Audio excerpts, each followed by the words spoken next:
The Rockies have won back-to-back games for the first time this season. We'll talk about that and a whole lot more coming up on the RotoWire Fantasy Baseball Podcast.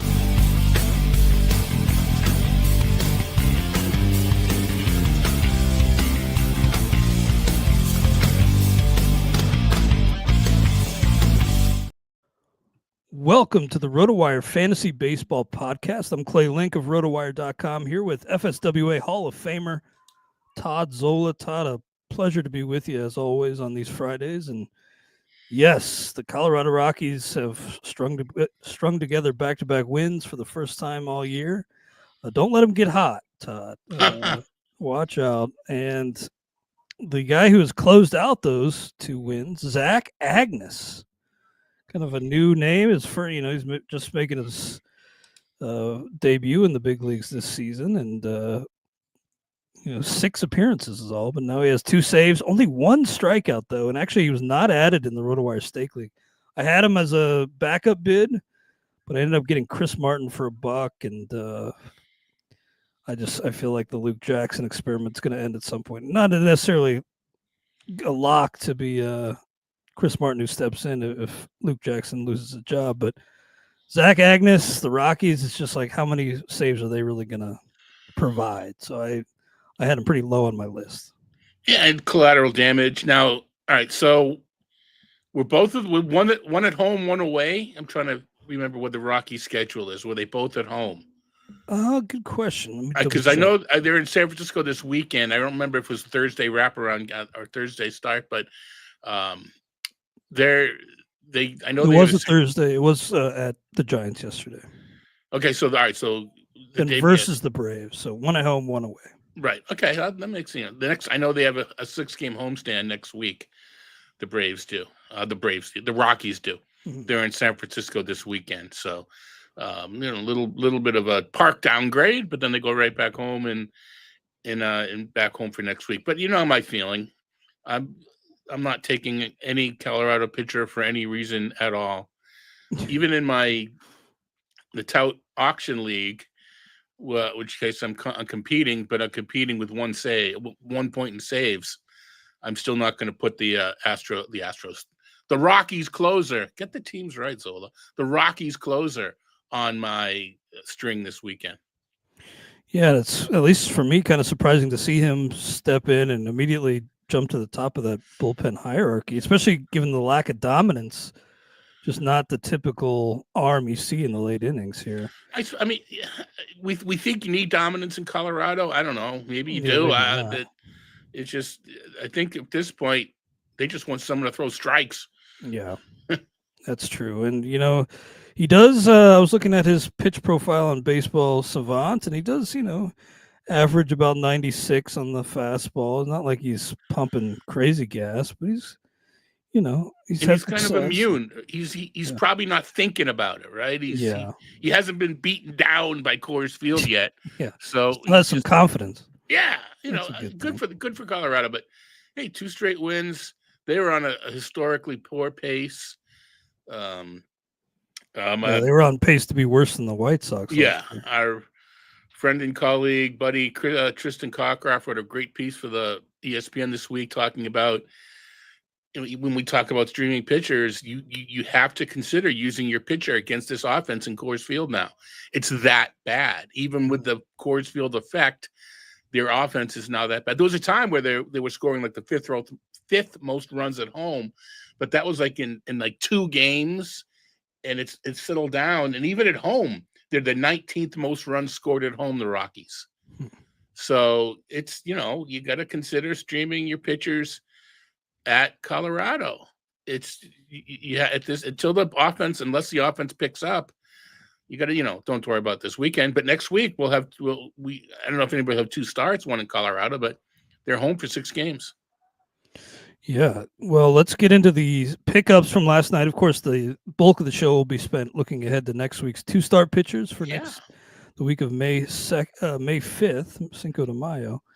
Let's talk about some pickups from last night. The top pickup was Andy Pages, $20. Kind of surprising he was available. I was in on him, but not at 20. I think I had only like 4 or 5 on him.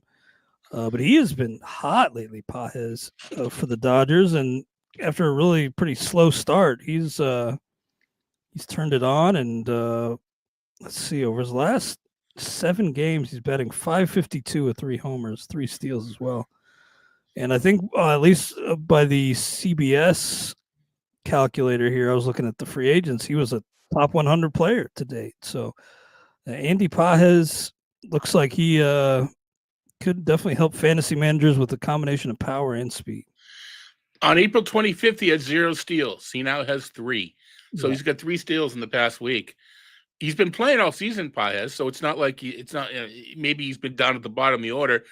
So our game logs were just 3 plate appearances, but he's playing all season. And I don't James Outman, I don't see anybody close that's going to take the job. Right? Yeah, I mean, I don't think so. I think there's some question, I think, coming in about how much he was going to play against righties. He's mashed against lefties, but it seems like he's an everyday presence in that lineup. Part of that might be that Enrique Hernandez Kike has been needed to play other positions. True. But even so, I think Pajes has earned himself regular playing time. Check out his splits real quick. I know it's a small sample. 752. And last year, in the full season, he hit lefties better than righties.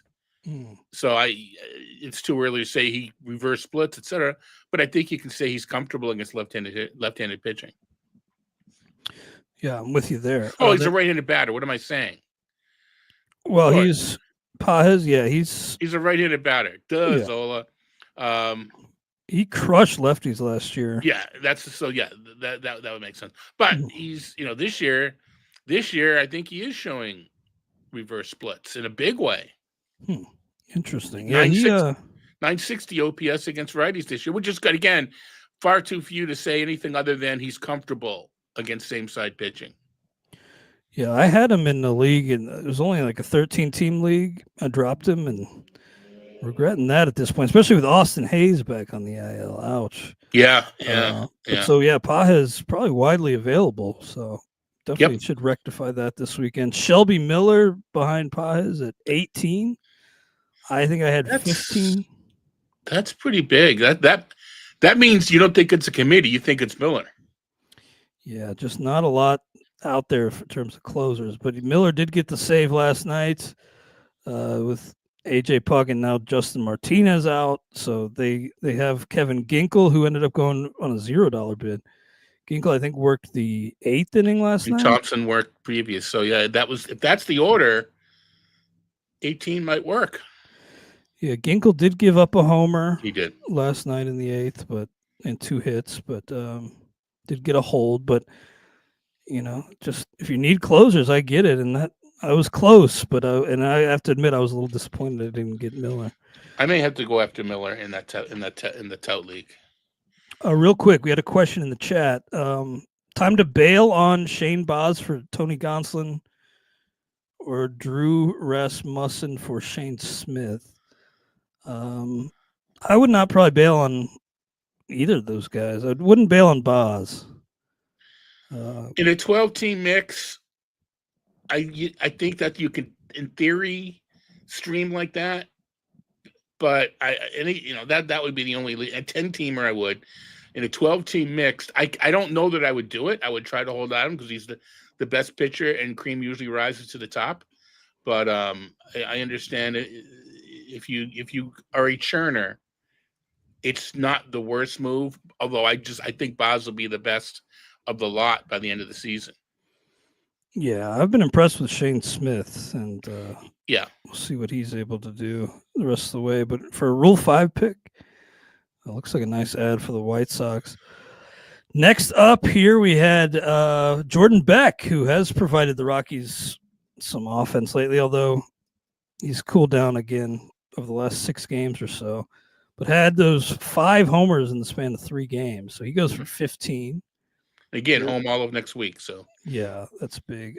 Steven Matz for 5. Back in the rotation. And then Gunnar Hogland getting the call today to make his big league debut, and not a guy who's super high on the list in terms of prospects in that organization. In fact, James Anderson has him 20th in that organization among prospects, but getting the call today and has really pitched well at Las Vegas this season.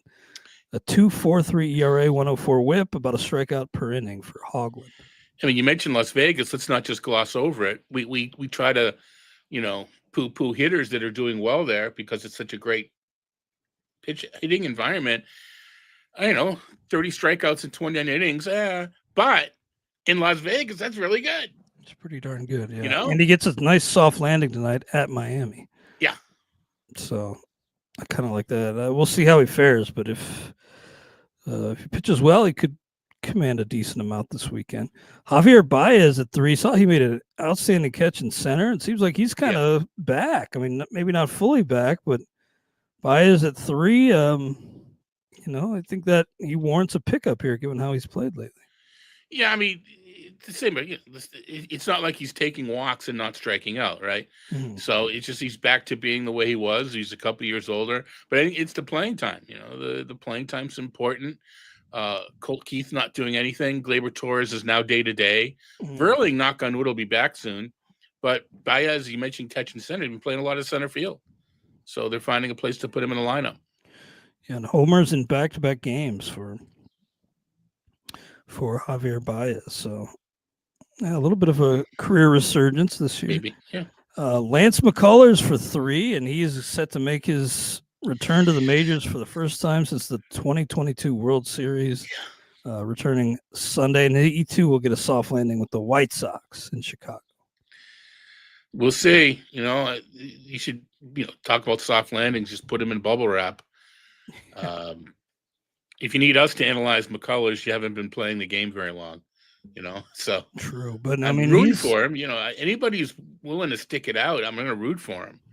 But I'm not going to root for him on my team. It's just we have seen him quite a bit at the big league level, but he's kind of an unknown at this point, just given how long he's been out. So I don't really know what to expect from him. But I think I had a $2 bid on him, so I was close on getting McCullers. I missed out on most of my top guys, but Marcelo Meyer stashed at $1. I don't know what he's been up to, but let me see what Meyer's been. Well, Anthony's talk of the town now. They kind of been alternating the two of them. Mayer, he's got 7 homers this season, but batting .270, he's doing all right. Yeah, so I mean, selective endpoints to make it look better. Since April 17th, he's 362, 418, 766. With 10, that's 10 strikeouts. Never mind. I was gonna say 10 steals with 10 with zero steals. And Mr. Story is not. You see, it's hard to find a place to put Roman Anthony in the lineup right now. Trevor Story is not keeping. He's not forcing the issue. I mean, he's got a couple hits lately, but Story overall, a 698 OPS. That's just not great. We saw Mike Trout go down, and it's kind of waiting around for the Story injury. It feels like now, just given his history. Exactly, but knock on wood. What they think it's with Trout is that it's just breaking up of some scar tissue. Yeah, hopefully that would be best case scenario. So let's hope that's all it is. Mm-hmm. Yeah, definitely hope so. But it's we've seen last year he ends up on the AL and it's just no updates, no After progress. 29 games, same 29 games. Yeah.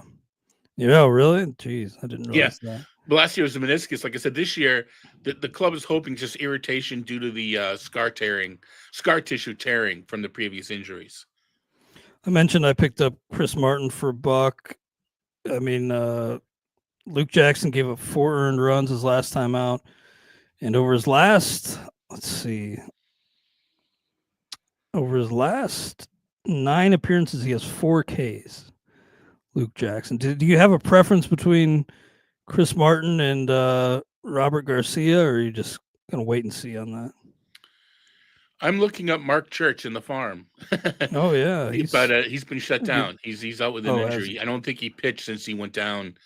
I think Church would need a little more time before he would reestablish in the major league level. Anyway, I guess it's Martin. Yeah, I mean it's not there's nothing clear about it. Yeah, and Both guys have pitched pretty well, Martin and Garcia. and the Rangers' offense is last in the league. Mhm. They've scored fewer runs than the White Sox in the Rockies per game. It's frustrating and maddening. It's confusing. So I keep thinking, well, the Rangers will go out and get a closer. Well, not if they don't need. When I say need one, I mean need one to compete. You know, they're not going to go get one if they need one if they're not in competition. Yeah. So yeah. Well, they made a move. I don't know if they've officially made it, but they announced, it was reported that Jake Berger optioned to AAA, sent down to kind of reset. They're recalling Blaine Krim, or they're actually purchasing his contract. Blaine Krim is apparently he's hit pretty well this season. 930 OPS at Round Rock, so maybe just hoping to jumpstart the offense a little bit and get Berger back on track. But a little surprising to see Berger sent down. Real quick with Berger, his hard hit rate and his barrel rate are higher than they were last year. Wow. He's striking out more and he's walking less. I don't, I play a amateur psychologist on TV, whatever. Sounds like he's pressing. The results aren't coming from the outcomes. He's hitting the ball hard like he always does. Launching, everything's the same. He's just not getting results. So he's probably pressing. Let him go down to the farm, go down to Round Rock, hit a couple out of the yard. He'll be back in 10 days.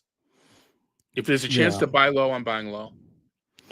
Yeah, I mean, they just have to figure something out. Like they just, like you said, just struggling offensively as a team. They're down Corey Seager. Yeah. Just can't really let Berger work through it at the big league level. Adolis Garcia, the big swing change in approach from the spring hasn't manifested in anything yet. And none of the secondary guys, Duran, Ezekiel Duran, Josh Smith was hitting for a while, but they don't have it. They're not getting Leotis Taveras. They're not getting any help from anybody else. And Jonah Heim just, he's what he is. He's nothing special.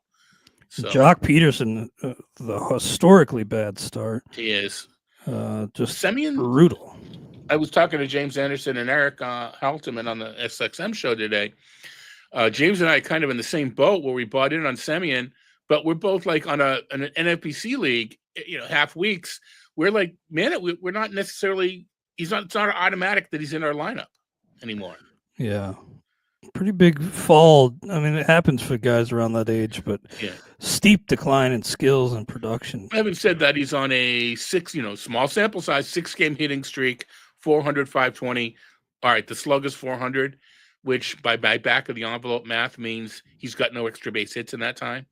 Mm-hmm. Yeah, it's, he was such a stud for so long, but, played every day, and maybe his body's just breaking down at this point, but still on the field at least. Yeah. Mentioned Kevin Ginkel goes for 0, and then Zach Agnes not added, but your mileage may vary. Maybe you're really desperate. Maybe you need him, but that'll do it for pickups for this week, and we'll move on to our 2-star pitchers here momentarily. But first, we will pause for a quick word, a prepaid word from our sponsors.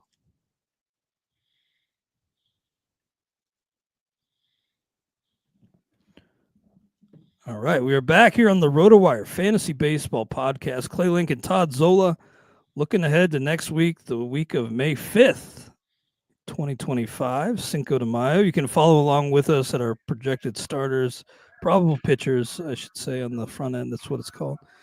You can go to Customized Grid, set a custom start date for May 5th, show starters.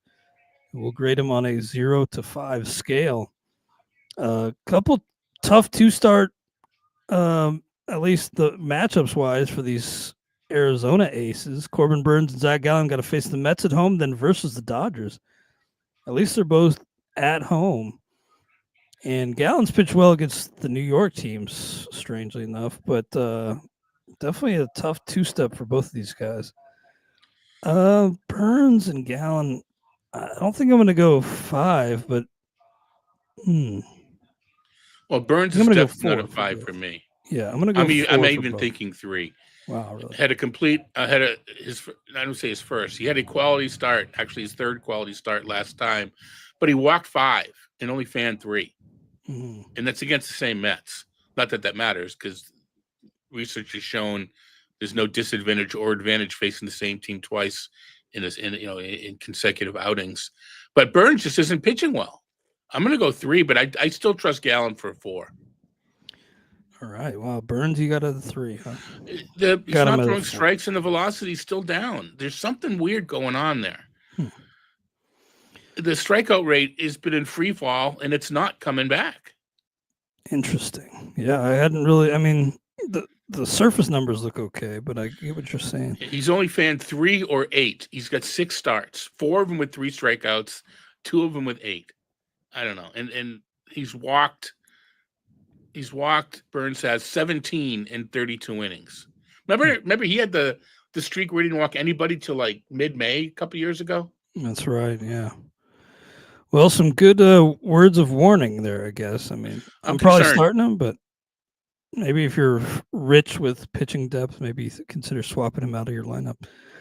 Luis Severino's going to face the Seattle Mariners at home, then the Yankees at home in that bandbox there in Sacramento. So Severino's got a 3.30 ERA, and the A's surprisingly competitive so far. They're kind of making some noise, which I don't think many people expected coming into this season.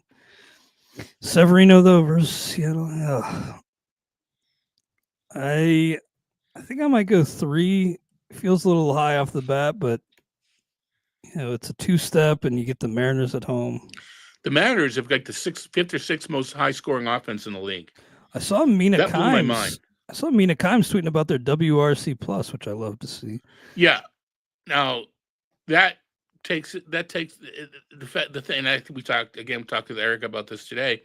That is park neutral. So it's a little bit lower in Seattle but even so,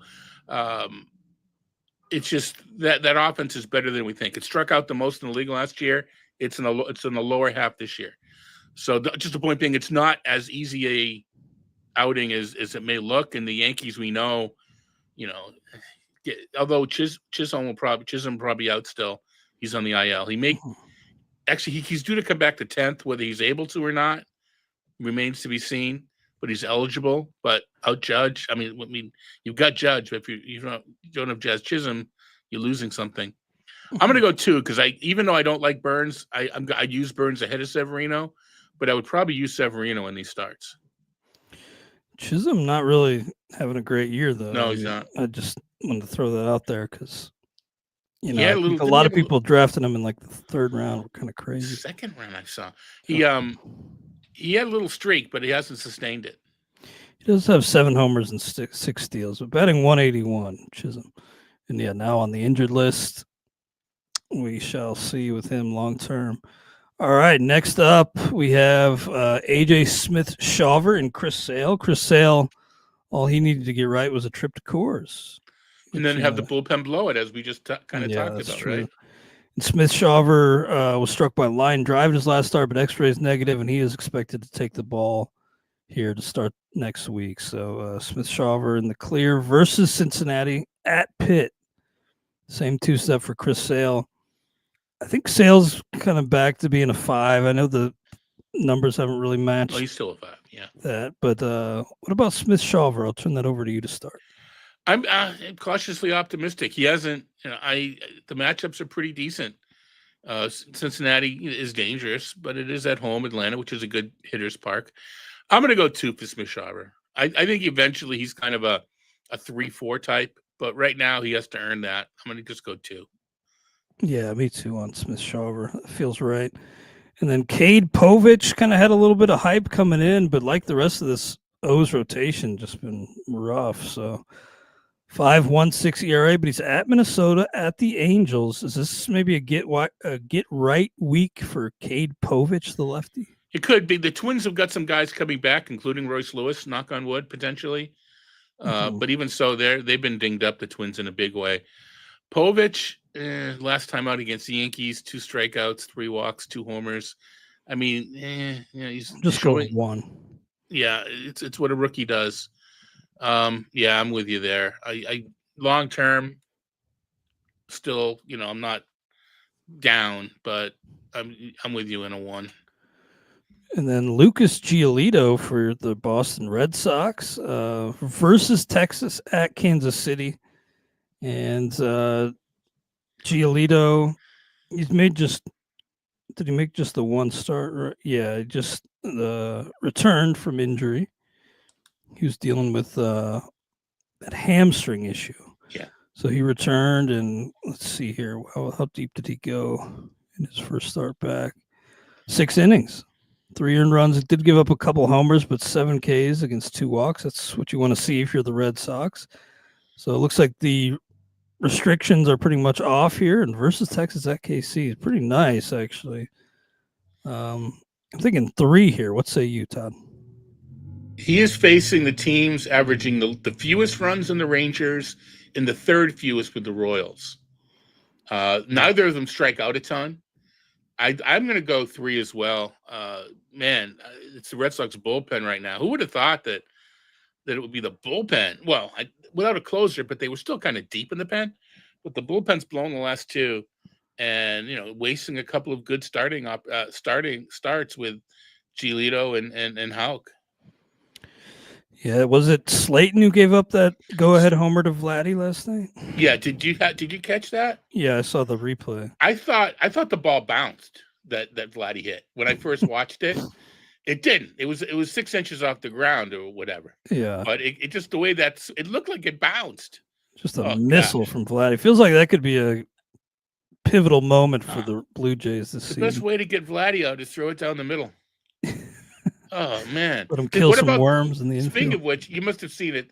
Someone posted in our Slack. What about that Varsho catch the other night? Oh, he fell down and just stuck his left arm. I mean, it was a routine fly. Well, it's to the track. Yeah, it should have been a routine fly ball, but it looked like the bananas, didn't it? It looked like the Savannah Bananas. Anyway. Yeah, that was silly. It's good to see Varsho back and like to see him doing hit. what he does in center field. Like to see him hit. But yeah, Slayton. He was kind of pushing for that closer role. I wonder if they maybe. I don't think they'll demote him much in that hierarchy, but maybe that solidifies Chapman a little games. Bit. And one can argue that the Red Sox should have had bigger leads at the time. They let a couple pitchers off the hook. But anyway, just thinking about the Red Sox and the Blue Jays, Bo Bichette is still sitting there with a goose egg in the home run column. But he has a steal or 2. He's got 3, yeah. But jeez, he's batting 293. But what happened to this guy's power? 4 homers last year. Just I was optimistic about a bounce back from Bichette. Just the power, absence of power is really hurting. Yep. Checking the launch angle to see what's going on Bichette that way, but we can go on. I'll catch up with it. I'll come back to it. Matthew Boyd, looking like a nice little ad, and offensively, this Cubs team is out in front in terms of runs scored by a pretty significant margin among all teams. The Cubs have been a high-scoring team this season, and a lot of that driven by those couple wild games, but providing their pitchers with a ton of run support. Matthew Boyd, 2.70 ERA versus San Francisco at the Mets. I think I'm going to go 3 here on Boyd. Yeah, I'm going to go 3. I like him more than Burns, actually. Not as much as Gallen. Boyd still isn't showing the consistency. He does get lit up here and every now and again, but I like these starts for him. Yeah, looking like a nice addition for this Cubs team. For the Reds, Brady Singer and Andrew Abbott. They're going to be at Atlanta, then at Houston. So pretty rough 2-step, although they're used to pitching in some pretty hitter-friendly environments. But Singer's been a nice addition. Yeah. And Abbott's been pitching pretty well as well. So, Atlanta's really come on, though, lately. They have, they got off to that brutal 0-7 start, but they've been looking much more like themselves over the last, couple weeks. So, yeah, for sure. And, and every day it gets one day closer to Acuna coming back. Yeah, it sounds like he could be back pretty soon, although still no word on the rehab assignment. But that's true. I think I'm going to go 3 for both Singer and Abbott. Yeah, a lot of threes today, huh? Yeah, I'm gonna go 3 as well. on the middle of the roads. Yeah. Wasn't one of these guys going to blow up? But I think try to take advantage of as many 2-star pitchers as he can. And Luis L. Ortiz for the Cleveland Guardians. The strikeouts have been decent lately, and I mean not as great as last time out, but it was 6 scoreless innings, 6 and a third against Minnesota. So before that, he'd had Yeah. 26 strikeouts in his prior 15 innings heading into his last start. The walks still trouble you a little bit, but a pretty encouraging recent run from Luis L. Ortiz at Washington versus Philly. This feels like another 3 to me.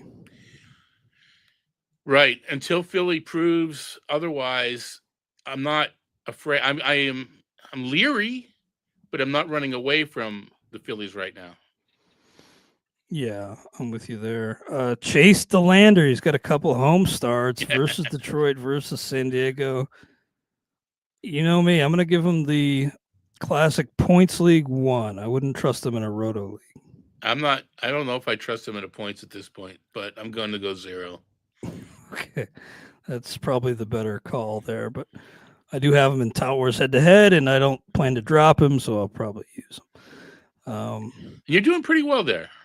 Leading in points so far, I think. Yeah. At least it was as of the other day. So, yeah, I've been hit hard by injuries, but that's pretty typical for everybody. But, yeah, we'll see. Ariel Cohen sitting at the very top at 7-0-1. You don't see ties very often. If you want to know how Ariel's doing, just ask him. Yeah, he'll tell you. We love Ariel, though. Shane Smith, who we talked about briefly, at KC versus Miami. Nice. At least on paper, lines up to be a week for him to keep it rolling. He's got his first big league win and a 2.23 ERA. Gosh, I think I'm gonna have to go 3 yet again. And Burke, unless I need a reset, Burke has the same too, right? Yeah. And he's starting to come on a little bit. I'm gonna go 3 again on both. This is a wow. I don't use the numbers in the rankings piece, but I have to. 3s are wild is maybe the name of the piece this week. Who knows? I'm only gonna go 2 on Burke, but what you say, maybe I need to dig in a little bit more. I'm now redigging in. I'm gonna stay with the 3, but I'm not as it's a 2.553. It's rounding up. The strikeouts, he hasn't had more than 5 in a game. He's walking people, and last game out, I remember watching him. He looked pretty good, and that's what I'm thinking about. But even so, he walked 3. So the matchups, me making it a 3. He's like a 2 pitcher with 4 matchups. Yeah, you're right that he has kind of turned it on and shown a little something lately. 2.20 ERA over his last 3 starts. The walks, it's still command and control. Too many walks and too many homers, and not enough strikeouts. But the matchups to me warrant, at KC, I'm not worried about, and home against Miami, I like the matchups. Jackson Jobe will face a tough test to start next week. You got to go into Colorado, then versus Texas. I think I'm going to go below 3 here and go with a 2. I mean, I like Joe, but and you're right. What you said earlier about pitchers going into Colorado isn't so daunting right now. But I guess the case could be made for 3. I'm going to go 2 though. I'm going to go 2 as well. I mean, I'm not using. We do so many 3s so far, but not so much that there's so many. I don't care. I'll have every single person be a 3 if it's warranted. But he's not as good. I'm not as confident as the other 3s. Mm-hmm. The Texas one, it's one of those things where we're a little over a month in. We're seeing the numbers, but it's still Texas. They can still hit you, but they haven't. They've been terrible. So it's that shaky time of the year where you don't know if you trust your reputation or what they've done. Yeah, good point. Now Ronel Blanco, not really pitching well. He's got a 5.08 ERA, giving up at least 1 homer in each of his last 4 starts, and kind of a tough guy to figure out because he had that no-hitter last year, but since his remember he had the foreign substance suspension. Yeah. He's just been kind of okay since then. He's 31 years old. Just a really hard guy to trust. And he's not pitching into bad luck. This is, he's not pitching well. Yeah. At Milwaukee, then versus Cincinnati, I think I'm going to go 2 on him, and it's not a 2 I even feel good about, but a 2 for me. I don't feel good. I'm going to go 1. I just don't feel good. Yeah. Well, about him. I feel fine. Yeah. But anyway. Okay, that's good. I was going to check. I was going to confirm that. Cole Reagan, Seth Lugo for Kansas City. They're going to be versus the White Sox and at Boston. Lugo's pitched pretty well lately. Lugo's been ridiculous again. Yeah, he at the start was kind of meh, but then over his last 3, he's got a 2.18 ERA, 0.77 WHIP, and he's won back-to-back starts. So good on Seth Lugo. Yeah, so Reagan's has got the bullpen today, maybe even as we speak. Yeah. So I would we'll have more information on that. If the Royals start him, he's a 5. But let's see what happens after today's bullpen if they deem him ready to go. Yeah, he's been nursing a groin issue, mild left groin strain. They did push him back, pretty much skipped him, right? So yeah, he'll need to get through this. Brought up Noah Cameron, yeah, bullpen session. But I'm going to go 5, and Lugo, I'm going to go 4. Wow. Oh God, I almost want to go 5 with Lugo. I'm going to go 4 as well. In which, for someone who I'm going to go 4. Things have not been going well for the Angels. We mentioned they lost Trout to the IL, but Tyler Anderson, the lefty, has been pitching pretty well for them. So he's got a 2.67 ERA, 2-0 versus Toronto versus Baltimore. Man, this feels like a trap to me. Let me look at Tyler Anderson's underlying numbers a little bit. Do you have a strong lean here on Tyler Anderson? I don't like lefties against Toronto. He's got a 2.67 ERA, but a 5.07 FIP. Yeah, I don't. Baltimore right now is just not hitting, but they're going to. Yeah. And they against the lefty, that might present them an opportunity. I'm gonna turn this one over to you to start here. I'm concerned. I'm probably gonna go. I'm gonna go 1. But I'm looking for someone I like more. Yeah, I'm gonna go 1 just because I would like to start anybody else pretty much. Now for the Dodgers, they're keeping Yamamoto and Sasaki seemingly on this Friday, Saturday schedule, right? So maybe they'll be forced to alter things here with 7 games next week, but tentatively in our projected starters, after we rearrange some things to keep Yamamoto and Sasaki Friday, Saturday, no 2-star pitchers for the Dodgers. Now with that, let me bring you a quick word from our sponsor today, Vivid Seats. Finally, baseball is back. This MLB season, knock it out of the park with Vivid Seats and score great tickets to the biggest games of the year, every fastball, every home run, and every eye-popping play of your favorite team, live and in person. Plus, with Vivid Seats rewards, you can earn rewards with every single purchase. Just buy 10 tickets, then cash in your credit toward your free 11th ticket. Talk about an easy win. And here's a pro reward tip. When buying your tickets for the whole group, split the bill and make progress towards your free 11th ticket even faster. From behind the dugout to the upper deck, Vivid Seats has great tickets for all the 2025 games that matter to you. Just visit vividseats.com or download the app today. Vivid Seats. Experience it live. See vividseats.com/rewards for terms and conditions. Back to our 2-start list. And here's one who's, at least for me, has been maybe one of the biggest disappointments all year. Certainly for the Marlins. I mean, talk about losing some trade value here. Sandy Alcantara getting absolutely rocked for an 8.31 ERA so far. Strikeouts down, and he's got to face the Dodgers in a rematch. Now, this one will be at home for the Marlins, but I don't know what's going on with Sandy. I can't figure it out. And until further notice, and I could see him maybe getting on track at the second half of this at the White Sox, but I think you got to sit him down until you see improvements here. So I'm going to go 1 on Sandy, and that might be generous, frankly. 17 walks, 19 strikeouts in 26 innings. Oof. Keeping in mind, he wasn't even that. I mean, he wasn't good in 2023. I mean, we're thinking about the horse of those couple of years, 21 and 22. He wasn't that great last time he was healthy. Thin margin of error. And when you're coming back from the injuries, I'm kind of with you in that. I'm kind of sitting him down. I'm the guy that says you start the guy because you don't want to miss the 2 starts to get him back in gear. But Alcantara hasn't shown anything. I was about to sit him down for his last start, and I should have. That's one where you kick yourself and you think, I can't sit him down against the Dodgers. Well, yeah, you really should have. Yeah. In retrospect, it seems like such an easy call, but shot myself in the foot. No, that was actually, it was a middle and 2 start. Even so, I do not like reserving pitchers for 2 start weeks. Mm-hmm. If I'm going to do that, it's kind of like I feel I should drop them, but I do think Alcantara is an exception.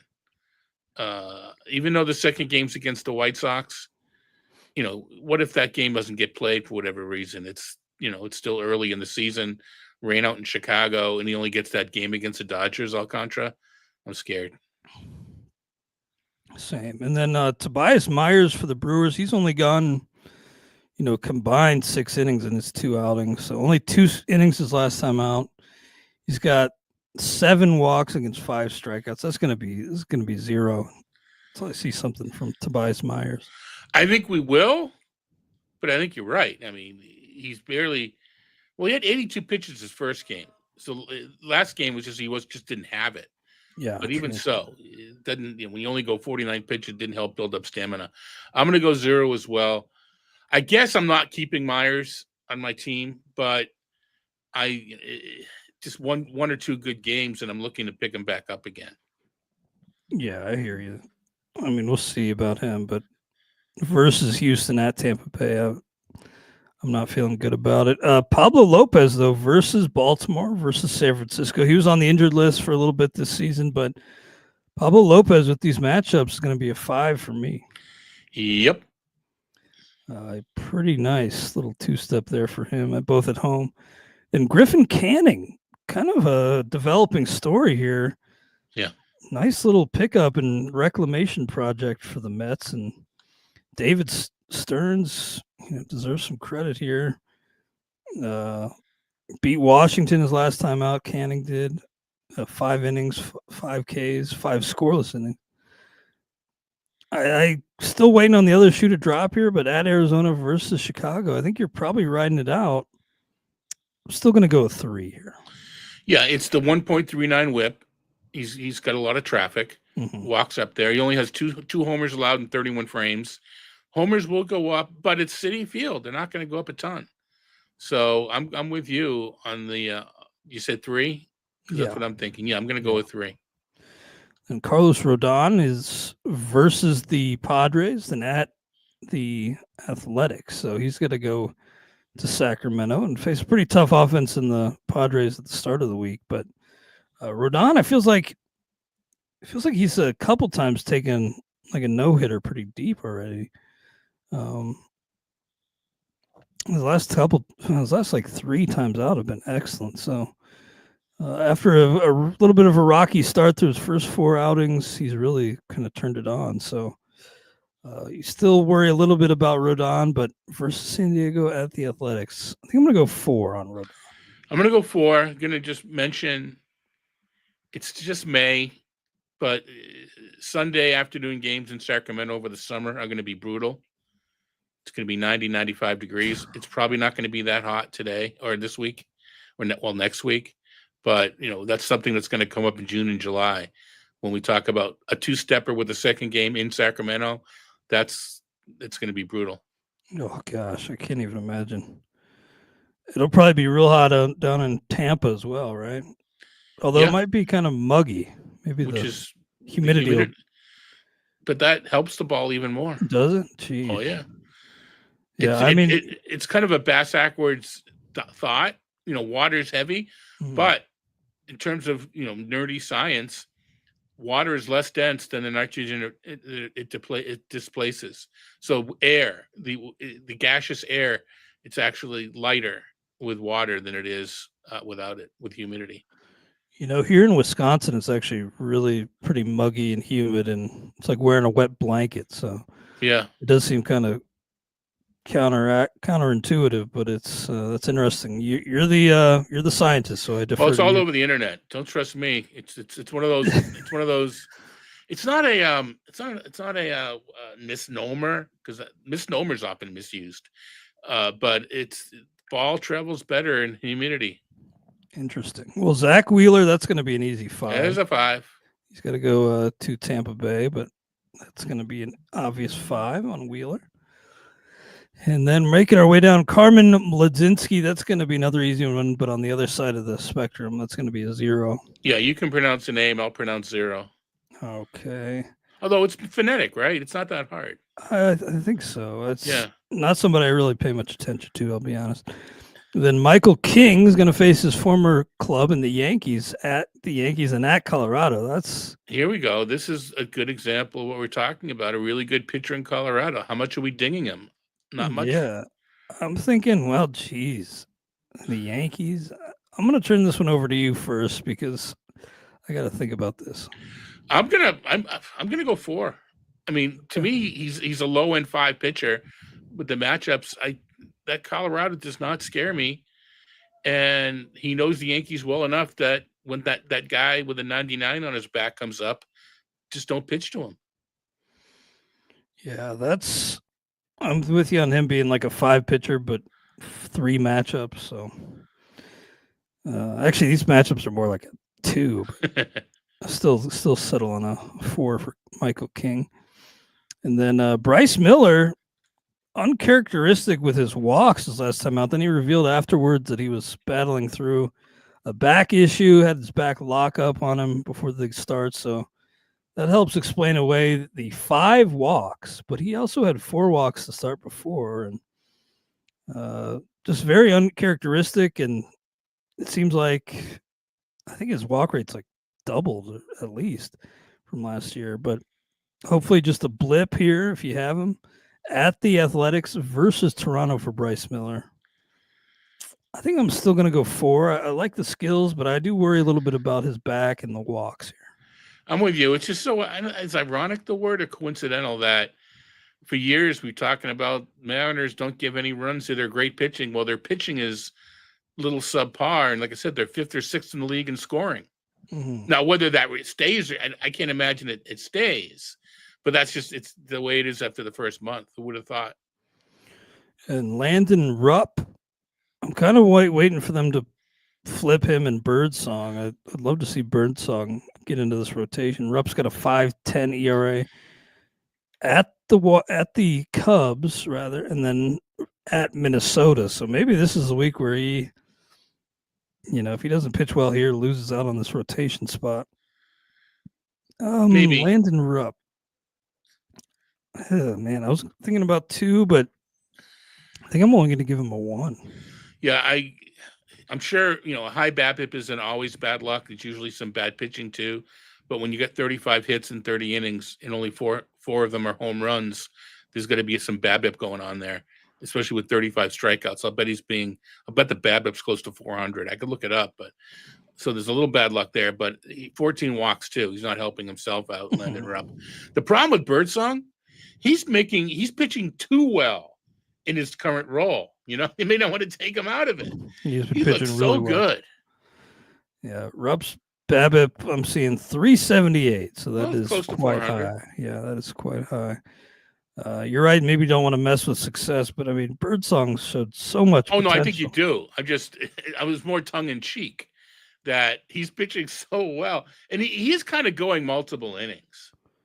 Yeah, I hear you on that. No 2-star pitchers for the Cardinals because they are going with the 6-man and have only 6 games next week. And then Drew Rasmussen versus Philly versus Milwaukee. I'm still waiting on Joe Boyle. Wondering if we'll see him again soon. But in the meantime, they got 5 starters here that are, aside from Littell, pitching okay. And Rasmussen's been a nice add Here, a nice rebound for him this season versus Philly versus Milwaukee. Is that a 3, do you think? Yeah, he's pitched 5 innings in 5 of his 6 starts, 5 and 2/3 the others, between 70 and 84 pitches. I mean, he's just been it's 5 and fly, unless he's pitching really well, and you leave him in there until he gives up a run or a hit in the 6th inning. So that's a 3. Yeah, I think so too. Well, our friend Uncle Ted in the chat, he's usually the one answering questions, but he's got a question here for you, Todd. If you think what you think here, Brandon Marsh is available in his main event, and he wants to know if you think he'll go for more or less than $75. I'm not. He said don't put it on the video. Sorry, I didn't see that until it was too late. But I'd say probably under. Frankly. I don't play the main. Haven't played for a few years, unfortunately. Hope to get back, but haven't played, so I'm not as tuned into it. I don't think he's a guy though that people are trying, just because there's too much competition. He hasn't hit very well, and 75 is an interesting number though, because it's not a ton. It's not triple digits. I think if you warn him, I go like 87, and I don't think you're not going to be mad, but I don't think it's going to take that. Yeah, I wouldn't go that high personally. Yeah, I guess I've never been a big. If you, for whatever reason, if you need an outfielder, I don't know who's available. Taking a 0, you kind of have to go get a guy, but I don't know that he'd be the one. Yeah. Now Nathan Eovaldi at Boston, at Detroit, so he looked so good in that start against the Reds earlier this season, and then he's been really good his last 2. So, man, that was amazing. He threw a complete game against the Reds on April 1st. That was painful. But let me double check these matchups. At Boston, at Detroit. Not the greatest. Yeah. I think I'm going to go 4. I'm going to go 4. Yeah. I think that feels right. Okay. Getting toward the end of the list here. Jose Barrios at the Angels, at Seattle. Man, he's kind of is who he is, but he's just maddening at times. Yeah. Because he'll throw a great outing. He might be on your bench when he does it, then he'll just get rocked. Yeah. But pretty darn steady. I mean, he's kind of your middle of the road starter, maybe a little above average, probably above average. But at the Angels, at Seattle, I think that's a 3 on Barrios. Probably start him. Yeah, I'm starting him, but it's not as many strikeouts as one may think. Seattle's just not striking out as much as it did last year. But yeah, I think that's a 3. Without Trout, what do the Angels have at this point? Yeah, they're pretty rough. You know what? We say that he was hitting 170. He was hitting homers, but Trout was hitting 170. Yeah, that's true. And it seems like that move to right, trying to keep him healthy. We'll see if he's able to at least return in short order. But last year it was kind of a quick return was expected. It just lingered and lingered and lingered. Yeah. So we'll see. But all right. Now, no 2-star pitchers for the for the Nationals, rather, because we have Michael Soroka in there. We don't know exactly when he'll be back, but he's making another rehab start and could be back next week. So we'll see. Lord will leave the rotation more than likely? Yeah. Well, most likely. Yeah. Trevor Williams hasn't pitched well, but it more than likely would be Brad Lord getting the bump there. All right. Let's recap our grades for the week of May 5th. Happy Cinco de Mayo to everybody out there. Corbin Burns, I say 4. Todd only 3 on Corbin Burns. We agree on Zach Gallen at 4. Luis Severino, I say 3. Todd 2. AJ Smith-Shawver 2. Chris Sale 5. Cade Povich 1. Lucas Giolito 3. Matthew Boyd 3. Brady Singer 3. Andrew Abbott 3. Luis Elo Ortiz 3. Chase DeLander, I say 1. Todd 0. Shane Smith 3. Sean Burke, I say 2. Todd 3. Jackson Jobe 2. Ronel Blanco, I say 2. Todd 1. Cole Reagans 5, Seth Lugo 4, Tyler Anderson 1, Sandy Alcantara 1, Tobias Myers 0, Pablo Lopez 5, Griffin Canning 3, Carlos Rodon 4, Zach Wheeler 5, Carmen Bledzinski 0, Michael King 4, Bryce Miller 4, Landon Rupp 1, Drew Rasmussen 3, Nathan Eovaldi 4, and Jose Barrios 3. That was a impressive run of threes there, and especially in the middle of the list. And some interesting options certainly for next week. Anything else on your mind today, Todd? Not a lot. I can't believe it's May. Can't believe it's May already. Where'd the month go? But Uncle Ted disputing the Sandy at 1, but especially when he's got the White Sox, but he just got killed against the Dodgers. He's got to face them again. Sandy's got nothing. I mean, it's a name. You're starting a reputation, and you don't get points for reputation. The strikeouts aren't there. He's just not pitching well. And he can go out and shove twice. And you want to call me wrong, I'm wrong. But he's just not pitching. He's just not pitching well. Yeah, I can't do it. Sorry to cut you off there, but I just wanted to mention it. I had nothing. I'm trying to make up something, and at least just vamping. It is May. It's hard to believe, but still 5 months to go, roughly. Yeah, so. Yeah, we got a long way to go. The tout question this week is, it's May 1st or thereabouts. Is this a checkpoint for you and your teams? I don't really consider any particular point a checkpoint. But when it does turn to May, I think other people start to look at things. So I don't know that I'm going to make trade offers, but I want to kind of be prepared to answer trade offers. Does that make sense?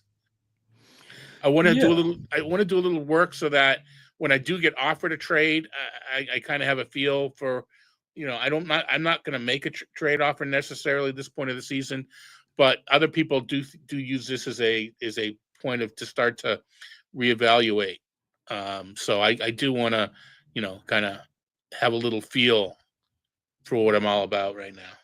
Anyway, that's good. I need to probably be more receptive to trades, and not that I just shut them down instantly, but it can be tough to negotiate and come to a deal you like. You feels like a lot of people have to win a trade by a decent margin to get something done. Not everybody, but at least for me personally, I've found that trading can be harder than it sounds. Like, it's not always easy to make a trade that you're happy with, that both sides are happy with.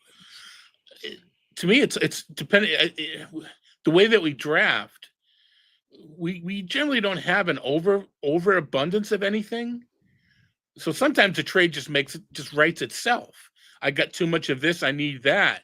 But we both, are kind of look for balance. So it's kind of hard to trade from a strength if we don't really have one. We try to be straight across the board, Yeah, trading is something I want to work on. It's kind of like, how do you work on trading? Well, probably just being more receptive and open to talking about it and discussing options. But I'm picturing Ian Kahn over 1 year and Fred Zinke over the other. Pick up that phone, make an offer. I'm one of those millennials who doesn't like talking on the phone very much. But maybe I should, get used to it. But thank you guys for being in the chat. It was a fun show. Thank you, Todd, for all the insight as always. And remember, we got about 5 months to go, so don't get too down on your team yet. If if you did the research, you should be confident, and you'll see yourself climb up those standings eventually. All right, guys, thank you so much. We'll be back with you on the RotoWire Fantasy Baseball Podcast, brought to you by Vivid Seats.